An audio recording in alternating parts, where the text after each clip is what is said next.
It was like 30 minutes long. I felt like I was there for every step of it. Yeah, it was beautiful. Let's go to Eric the actor is on the phone. By the way, Medicated Pete will be in about 10 minutes. I got to actually take a break. He's going to go out on the street and set up a kissing booth.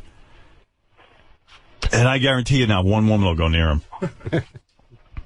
But for you ladies out there, it's only $1 to kiss Medicated Pete. And we have a rather sophisticated, well, what is with all of this noise? We have a regular, very sophisticated kissing booth that we put together. Can guys kiss him? I guess it's up to Pete. Yeah. Hey, $1's $1.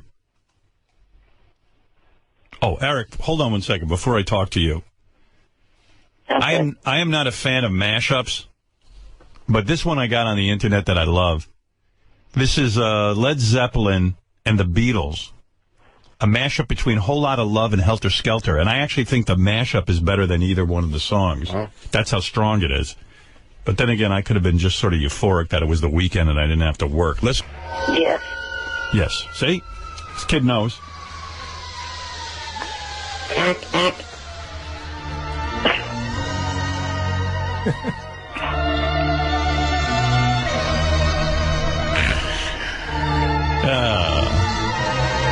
Eric, are you there?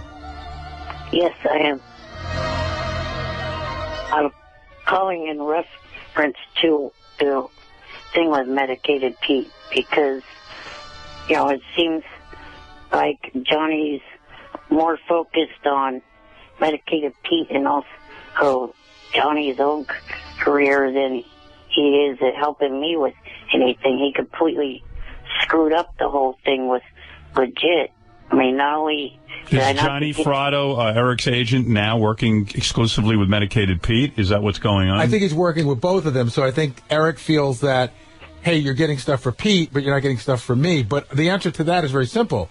Pete got offered a job, and he said yes. Everything Eric gets offered is almost no. Yeah, if I could advise you, Eric, I think you're so difficult that Johnny... Bullshit, Gary. I said yes to Legit, and that got screwed up by Johnny by not paying attention to the whole SAG thing. Can I tell you something? You blew the Cougar Town role. Yeah, that was a major... So what? I didn't actually really care about that one. Yeah, but Johnny... You blew it!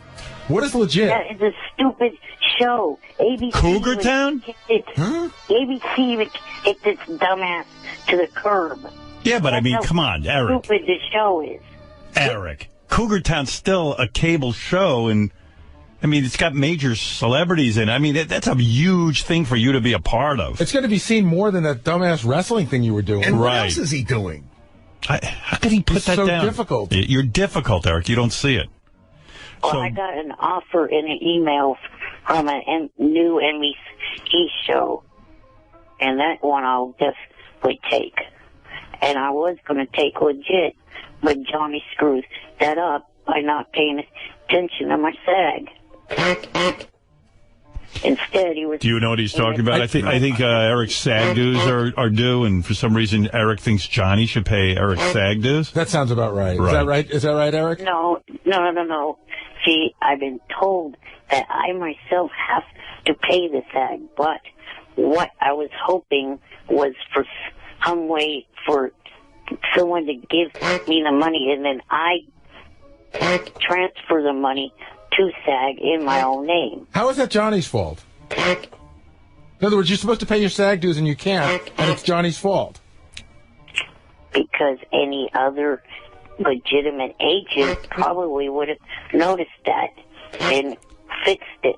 No, my agent doesn't pay my SAG dues or even know when I pay I just pay him. Yeah, you have to pay him yourself. Everybody does. That has nothing to do with your agent. You want a dad. You don't want an agent. You want somebody to just take care of your life. You do nothing all day.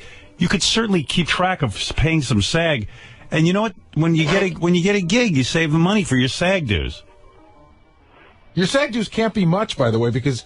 Well, no, your initial thing is like $600, isn't it? But I think he's in already. Are you in? No, it's $3,000. Oh, wow. $3,000 for you to join? Read it on the website. Well, that doesn't mean it could be different for him. You have no money. No, he hasn't negotiated or talked to anybody about it. It's yeah, and you could even say you could have said to Cougar Town, look, I got to be a SAG member. Why don't you guys give me $3,000 and pay my SAG dues? That's the move. Yeah. Right. And they would have done it for you. I got in because Private Parts paid for it. Right. And that's the only thing I've ever done. Yeah, I don't even know why I'm in SAG. I haven't done anything in a long time. I will tell you right now, the dues, I think my dues are $120 a year. The only reason I pay them... So you can get those movies. Exactly. Right. And I don't even get those movies. That's the only reason I pay. Because $120 a year to be in the movie club. I just stay in it in case I ever do any kind of movie again. Although I ran into Les Moonves, he goes, when are we doing the sequel to Private Parts? I said, I don't know. I don't know. I don't want to go through that again. Writing being involved in developing a film for 4 years. And until I found the writer, I haven't found the writer, Lenny Bloom. I mean, it took forever. It was just a long, arduous process. I'd rather just walk in and have a finished script or something, and then I get to be an enemy of a superhero. So why don't you say to Les, I want to do it, bring me a script? No, because no one's going to. No, I've been handed scripts since Private Parts. That was 15 years ago. They're all bad. But no one's handed you a sequel? No. Of course not. I would think that who's going to write a sequel but me, when you think about it? Well, the movie had success. Yeah, the movie had success, so I'd have to write the sequel. No one's going to be able to write that. I'm like that little fat chick on Girls. I got to write everything myself. When you look like me and that little fat chick, we have to write everything ourselves. I'm in full support of her. I think I hear Eric getting upset that you're not talking about him. Well, hey, what's there to say? Hey, by the way, your arch enemy, Medicated Pete, is coming in. He's got a whole bit today. We'll put him out on the street with a kissing booth. Right. So, question. Do you have a case for any one of your 3 iPads? What? He wants to know if you have a case for any one of them. Yeah, of course I do. I think he's mentioned it a couple 1,000 times, Eric. I got the best case for the iPad Mini.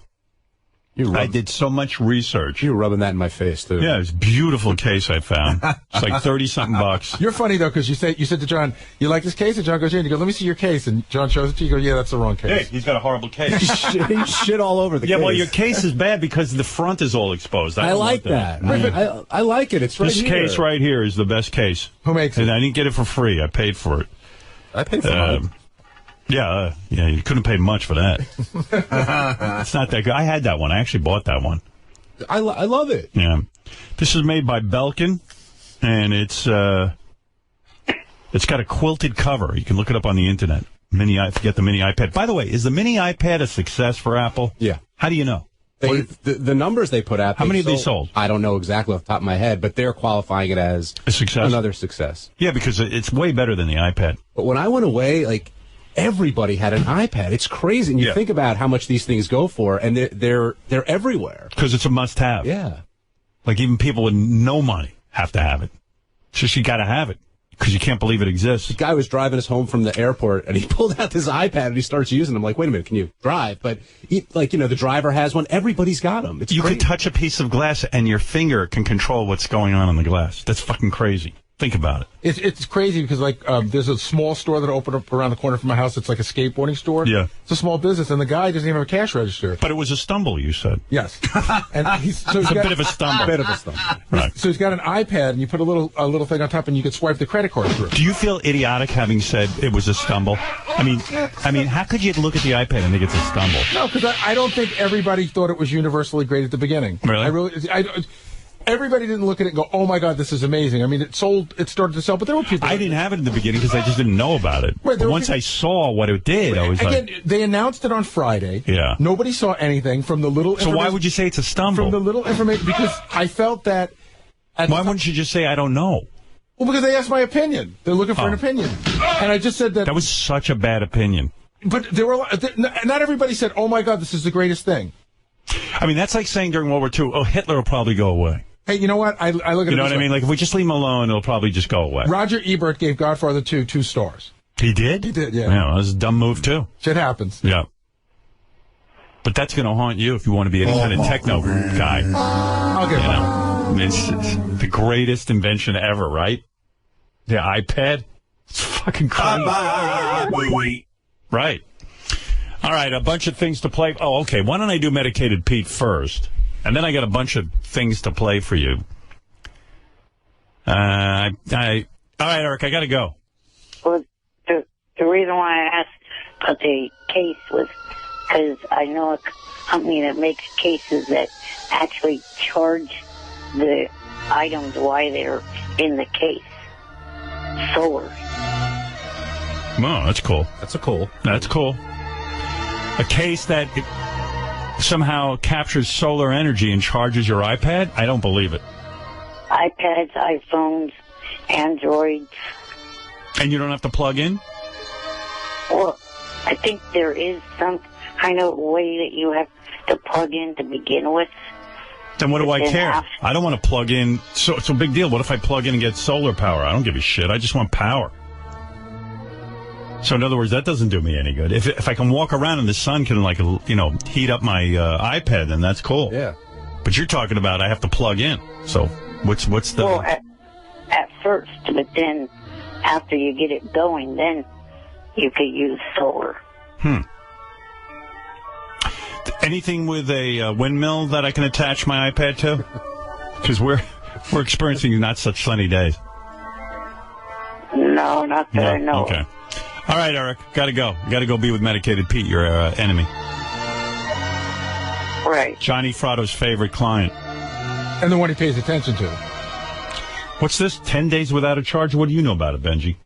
I just saw one advertised that way. That you can put your iPad in a case and then it lasts for like 10 days? That's what they say. And then, so I assume, I guess after it runs out, after... Eric, you're onto something. Right. All right. I got to go.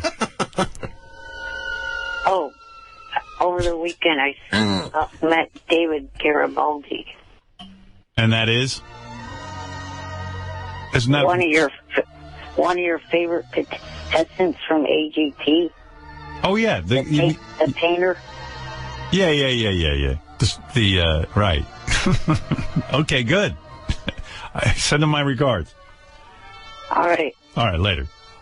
Bye. Bye for now. What the hell was that about? His agenda was all over the place. Yeah. Oh, shit. Johnny was on the phone. That would have been good. So Eric would have gone nuts. They say Apple expected to sell 6 billion iPad minis, and that was low for 2000.